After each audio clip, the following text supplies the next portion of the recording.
ولسمشر غني د څه لپاره امریکا ته تللی و؟ جو بایډن سره په کتنې کې ولسمشر غني ته څه ډاډ ورکړل شوی دی؟ افغان ځواکونو ته ښه خبر، دا سفر څومره له لاسته راوړنو څخه ډک و؟ جزئیات په دې ویډیو کې وګورئ او چینل سبسکرایب کړئ.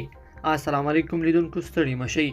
تیره پنجشنبې د افغانستان ولسمشر له مل پلاوي سره د امریکا متحده ایالاتونو ته سفر وکړ او هلته یې د نورو چارواکو ترڅنګ د امریکا له ولسمشر جو بایډن سره هم ولیدل. غني دا سفر له لاسته راوړنو ډک بولي. افغان ولسمشر له واشنګټن پر طالبانو د سولې کولو غږ وکړ.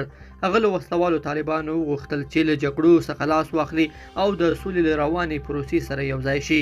هغه وویل چې امریکا ته ترسره کړی سفر له لاسته راوړنو ډک و او د خپلو غوښتنو په لړ کې د دې هیواد له کانګرس د 3 میلیارډ ډالرو د مرستې غوښتنه کړې ده چې کانګرس هم ورسره منلې او زیاته کړې ده چې دا مرسته به له افغانستان سره وکړي.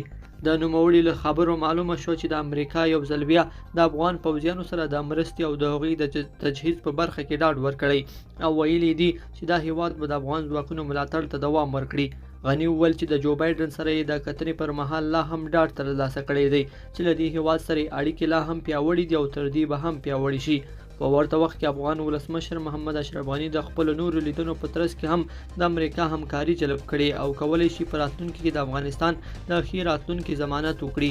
افغان ولسمشر افغان ځواکونه پیاوړي بللي او زیاته کړې ده چې دا ځواکونه کولی شي چې د هیواد او خلکو امنیت خوندي کړي، خو داسې بریښي چې تر اوسه پورې دا ځواکونه سم مدیریت شوي نه دي او د مشرتابه له غیر مسلکي توبه تر اوسه په جګړو کې افغان ځواکونه کومه خاصه لاسته راوړنه نه لري.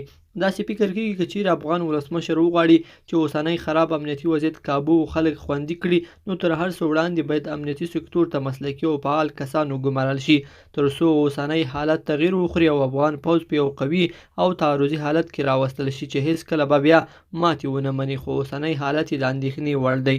لیدونکو، په دې هیله چې دا مطلب به مو تر پایه لیدلی وي، که مو دغه ویډیو خوښه شوې ویډیو لایک کړئ او چینل سبسکرایب کړئ. تر بیا ښه وخت.